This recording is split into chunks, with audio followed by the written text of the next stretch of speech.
జగన్మోహన్ రెడ్డి గారు గతంలో ఆ స్టీల్ ప్లాంట్ని సందర్శించి అక్కడున్న కార్మిక సంఘాలకి చాలా భరోసానిస్తూ ఎట్టి పరిస్థితుల్లో నా కంఠంలో ఊపిరి ఉన్నంత వరకు దీన్ని ప్రైవేటు పరం కానివ్వను, ఒకవేళ అవ్వాల్సిన పరిస్థితి కనుక వస్తే ఆంధ్రప్రదేశ్ తరఫున ఆ ప్రాజెక్టుని కొనుక్కొని మీకు భరోసా ఇస్తూ ఆ ప్రాజెక్టుని నిలబెట్టడానికి అన్ని రకాలైనటువంటి ప్రయత్నాలు చేస్తాను.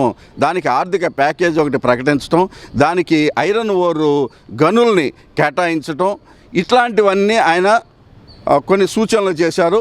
ఆ రకంగానే ప్రయత్నిస్తూ ముఖ్యమంత్రి మన మోడీ గారిని వైజాగ్ మీటింగ్లోనే డైరెక్ట్గా సభ మీద నుంచి ఇది ప్రైవేటు పరం కావటానికి వీరలేదు అని అడిగినటువంటి ముఖ్యమంత్రి జగన్మోహన్ రెడ్డి గారు మీరేం చేస్తున్నారు? జనసేన, తెలుగుదేశం పార్టీ, బీజేపీ మూడు కలిసి అక్కడ కలిసికట్టుగా అధికారంలోకి వచ్చి ఉమ్మడి ప్రభుత్వంగా మీరు చేసినటువంటి కార్యక్రమం ఏంటి? అది ఇవాళ ప్రైవేటు పరం అయిపోవటానికి అన్ని రకాల ప్రయత్నాలు వాళ్ళు చేసుకుంటూ దాన్ని ఏ రకంగా ముందు ప్రైవేట్ చేసేయాలనేది అక్కడ చూస్తుంటే మరి మీరేం చేస్తున్నారు? మీ సూపర్ సిక్స్లో ఇంకో సిక్స్లో ఇవన్నీ కాపాడటం కోసం కదా, జనాన్ని కాపాడటం కోసం కదా, అక్కడున్న వ్యవస్థని కాపాడటం కోసం కదా, ఆ ప్రాజెక్టుని కాపాడటం కోసం మీరు కంకణం కట్టుకొని లేరా? ఇది మీరు మోడీ గారికి ఊడిగం చేయడం కోసమే మీరు ముఖ్యమంత్రి అయ్యారా? వీటిలన్నిటికీ కూడా సమాధానం చెప్పాలి. అక్కడ గాజువాక జనాలు 1,00,000 ఓట్ల మెజారిటీతో మిమ్మల్ని గెలిపించింది స్టీల్ ప్లాంట్ని అమ్ముకుని వెళ్ళిపోవటం కోసం, అమ్మించేయటం కోసం. అక్కడ దాన్ని ఆ ప్రాజెక్టుని తీసేసి జగన్మోహన్ రెడ్డి గారు పార్టీ ఆఫీస్ కట్టుకోవాలనుకుంటున్నాడు అని ప్రచారం చేశారు. ఆ పార్టీ ఆఫీసు ఇప్పుడేం చేద్దాం అనుకుంటున్నారు? అక్కడ తెలుగుదేశం పార్టీ ఆఫీస్ కట్టాలనుకుంటున్నారా? అక్కడ ఉన్న ఆ ప్రాజెక్టులో ఉన్నటువంటి జనాలందరినీ బయటికి ఖాళీ చేయించేసి ఆ స్థలాన్ని, ఆ ప్రాజెక్టుని నిర్వీర్యం చేయాలనుకుంటున్నారా? అక్కడ ఉన్నటువంటి జనాలందరికీ ఉపాధిని ఏ రకంగా కలిగిద్దాం అనుకుంటున్నారు? ఇది ఆంధ్రప్రదేశ్కి మణిమకుటం అని చెప్పుకునేటువంటి స్టీల్ ప్లాంటు జై ఆంధ్ర మూమెంట్ దాంతోనే వచ్చింది. విశాఖ ఉక్కు ఆంధ్రుల హక్కు అని ఒక నినాదంతో ప్రాజెక్టు మొదలైంది. ఇవాళ మీరేం చేద్దాం అనుకుంటున్నారు దాన్ని? దీనికి ఆన్సరు ఈ 100 రోజుల్లో చెప్పడానికి మీకు టైం సరిపోలేదా? ఇంకా ఆలోచిస్తున్నారా?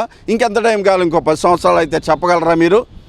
మీరు చెప్పలేరు. చంద్రబాబు నాయుడు గారు ఇంకో 10 సంవత్సరాలని చెప్పలేరు. ఎందుకని చెప్పలేరు అని అంటే మీ ఆలోచనలో చిత్తశుద్ధి లేదు, మీ యొక్క పనిలో చిత్తశుద్ధి లేదు. మీరు చేసేటువంటి దీనిలో అధికారం, దర్పం, ఆ సీట్లో కూర్చోవటం, ముఖ్యమంత్రి పదవిని వెలగబెట్టడం, వైజాగ్లో పట్టుకున్న కొకైన్ ఎక్కడి నుంచో వేరే దేశం నుంచి వచ్చినటువంటి కొకైను మీకు సంబంధించిన మీ వాళ్ళదే అని చెప్పి అప్పట్లో కేంద్ర ప్రభుత్వం సిబిఐ సంస్థలో వాళ్ళ రైడ్ చేయగా వచ్చినటువంటి సారాంశం. దాని మీద ఏదన్నా ఒక్క ముక్క మాట్లాడారా? దానిలో అరెస్ట్ అయిన వాళ్ళు ఎవరో ఏమైనా చెప్పగలరా? ఇది మీ 100 రోజుల పరిపాలన యొక్క గొప్పతనం, మీ యొక్క దీక్షా దక్షతలకి గొప్పతనంగా చెప్పుకోవాలా? ఇలా చెప్పుకుంటూ పోతే చంద్రబాబు నాయుడు గారు ఈ 100 రోజుల పాలన కాదు కదా, 10 సంవత్సరాల పాటు ఇచ్చిన జగన్మోహన్ రెడ్డి గారిలాగా ఒక చిత్తశుద్ధితో, నీతి నిజాయితీ, ప్రజల కోసమే నేను బతుకుతున్నాను, ఈ 2,50,000 కోట్ల రూపాయలు పంచిపెట్టి ప్రతి పైసాకి అకౌంట్ చెప్పాడు. మీరేం చేశారు? ఒక్క 10 పైసలు ఎక్కడ ఖర్చు పెట్టిన దాఖలానూ లేదు. 43,000 కోట్ల రూపాయలు అప్పు చేశారు. ఈ అప్పు దేనికి ఖర్చు పెట్టారో తెలీదు. దానికి మీరు శ్వేతపత్రాన్ని చేయగలరా? చేయలేరు. మరి దేనికోసం ఖర్చు పెట్టారు? మొత్తం ఆంధ్రప్రదేశ్లో ఉన్నటువంటి డబ్బును మొత్తాన్ని తీసుకొని ఒక అమరావతిలో ఖర్చు పెట్టదలుచుకున్నారు మీరు. అది మీ ఘనతగా చేసుకుంటున్నారు.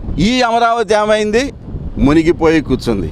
హైకోర్టుకి వెళ్ళటానికి లేదు, సెక్రటేరియట్కి వెళ్ళటానికి లేదు.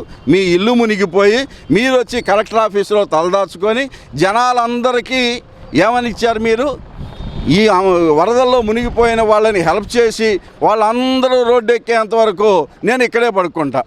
మీ ఇల్లు మునిగిపోయిందన్న సంగతి చెప్పరా మీరు? అది వదిలిపెట్టి వీళ్ళ కోసమే ఇక్కడ కలెక్టర్ ఆఫీసులో పడుకుంటున్నట్టుగా చెప్పారు. మీ అమరావతిని ఏం చేద్దాం అనుకున్నారు? ఈ అమరావతి మునిగిపోయింది. అక్కడ మీరు శాశ్వత కట్టడాలు కన్స్ట్రక్షన్లు చేసి ఒక రాజధాని నిర్మించాలనుకున్నారు. మాకేం అభ్యంతరం లేదు. జనాలు మీకు అధికారం ఇచ్చారు. జనాలు మిమ్మల్ని విజనరీగా మీరు చెప్పిన మాటల్ని నమ్మారు. మీరేదో ఇచ్చిన హామీలు గతంలో తప్పారని చేశారని ఇప్పుడైతే అవన్నీ మర్చిపోయి జాగ్రత్తగా చేస్తారని మీరు చెప్పిన వాటిలన్నింటినీ వాగ్దానాలన్నింటినీ జనాలు నమ్మారు. ఈ నమ్మిన వాళ్ళకి మీరేం చేయదలుచుకుంటున్నారు? ఇవే చేయదలుచుకున్నది. గతంలో సుగాలి ప్రీతి అనే అమ్మాయి మీద దారుణం జరిగిందని చెప్పి ఆ అమ్మాయికి న్యాయం చేయాలని చెప్పి పవన్ కళ్యాణ్ గారు గొంతు చించుకొని అరిచారు. మరి ఆ సుగాలి ప్రీతి అనే అమ్మాయికి ఏం న్యాయం చేశారు 100 రోజుల్లో? దీనికి ఆన్సర్ చెప్పండి పవన్ కళ్యాణ్ గారు. మీరు ఈ వరదల్లో కనపడలేదు, సరే ఓకే, ఎక్కడున్నారో ఏమిటో ఓకే, అది మీ పర్సనల్ అనుకుందాం. పోనీ మీరు గొంతు చించుకొని అరిచిన సుగాలి ప్రీతికి ఏం న్యాయం చేశారు?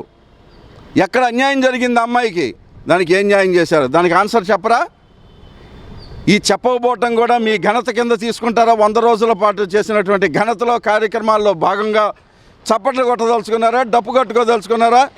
ఇది మీ చిత్తానికి వదిలేస్తున్నారు. ఆంధ్రప్రదేశ్ ప్రజానీకం మొత్తం కూడా మీ వంకేసి చూస్తోంది, మిమ్మల్ని వేలు పెట్టి చూపిస్తోంది. మీ ఫెయిల్యూర్ని ప్రతి ఆంధ్రప్రదేశ్లో ఉన్నటువంటి 5 కోట్ల మంది జనాలు వాళ్ళు మీకేసి వేలు చూపిస్తున్నారు. దీన్ని మార్చుకోదలుచుకుంటున్నారా? అక్కడే ఉండదలుచుకుంటున్నారా? ఎవరు ఏమైపోయినా పర్వాలేదు, మా సంపద సృష్టించుకోవటం అని అంటే చంద్రబాబు నాయుడు గారి పర్సనల్గా ఆయన కుటుంబ సంపద పెంచుకోవటం, వాళ్ళ అనుయాయుల సంపద పెంచుకోవటం, వాళ్ళ కుటుంబ సభ్యుల సంపద పెంచుకోవటం ఒకటే మీరు భావిస్తున్నారు అన్నట్టుగా ఆంధ్రప్రదేశ్ ప్రజలు భావిస్తున్నారు.